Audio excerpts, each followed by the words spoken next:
I actually remember it fairly distinctly. There's a big central set of steps that overlooks Cape Town. And I had a very early morning lecture during my honors year. So I was hanging around waiting on the steps and watching the sunrise. And I remember thinking, maybe I don't have what it takes to really contribute to mathematics, but maybe I can make a contribution in economics. I knew that I wanted to do a PhD and I can give something to the world. And so I spent many, many nights putting together a competitive application for these top 10 elite American PhD programs. So I'm trying to find out, how do you get in? It's very difficult to get into those top schools. We have young people with amazing potential. And yet we have far fewer South African students studying at top departments in the US, specifically economics. Our house is always full of books. My mother, she gave me a love of English literature. We would often discuss many topics around the supper table. My parents had a rule that I could debate anything, but we couldn't debate my chores. I was enthusiastic about learning. I read a lot of popular science books. I loved reading and writing, and I loved maths. Since I was a teenager, I could see that we have a big unemployment problem. I had traveled with my parents to other countries where I could see that that was not the case elsewhere. I tried to understand why it was the case here.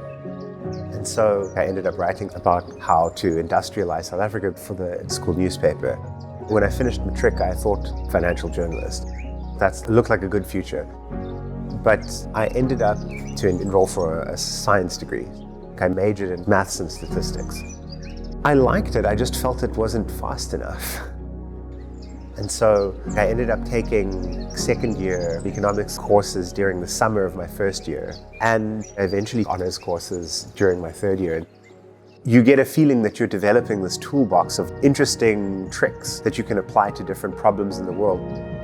So I applied to the top 10 programs, and then I ended up getting into the University of Chicago. The level of intellectual activity that you get in contact with there, it's incredible.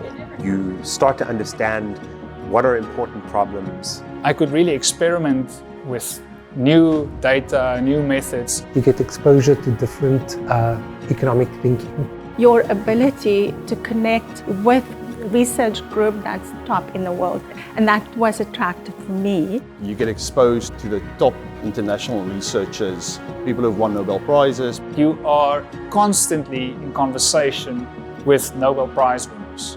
I was completely out of my comfort zone. You're there with a bunch of other students who are the very best in their countries. They will join a community of scholars in top institutions which are going to be representative of countries all around the world. Seeing the world and mingling with international students, I found that to be one of the most pleasant and exciting times of my life. Suddenly there was a way to think about the world that fitted with me. I don't think people know much about economics when they come to university. There's this perception that economists are all people who wear pinstripe suits and are fascinated by exchange rates. And that's a part of what economists do. But fundamentally, economists are social scientists who rigorously study the world to diagnose problems and to find solutions to those problems.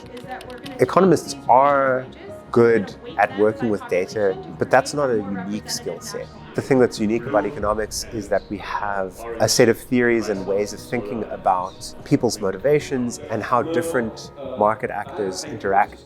There's also this misconception that doing your doctoral studies is mainly something for someone who wants to end up in academia. But increasingly we see that having a PhD for an economist is very valuable to work as an expert in the private sector or in the policy space. All these big tech companies hire lots of PhD economists.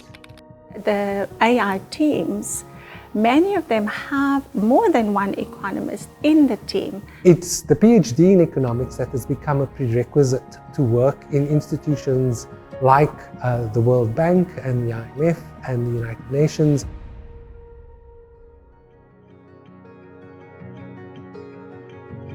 South Africa faces several social and economic problems, including high unemployment, high inequality, persistent poverty, a low economic growth, a lack of service delivery, and a lack of state capacity.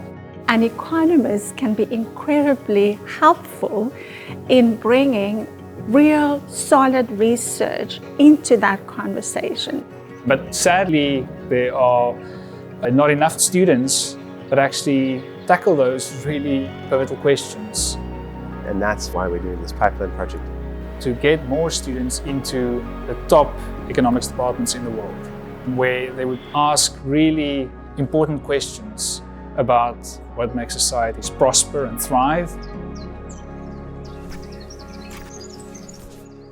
I remember saving up money from side jobs that I had done, tutoring and things like that, for application fees. All of these tests and applications, they're not cheap.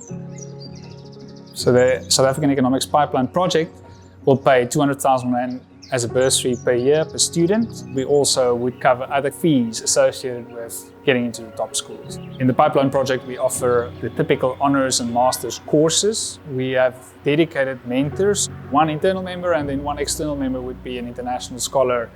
And they would help the student plan which subjects do you choose. What is the research topic that you're going to work on? The economics department at Stellenbosch University is ideally suited for this kind of project. We have several staff members who studied abroad themselves. Pursuing a research career in economics can be very fulfilling intellectually.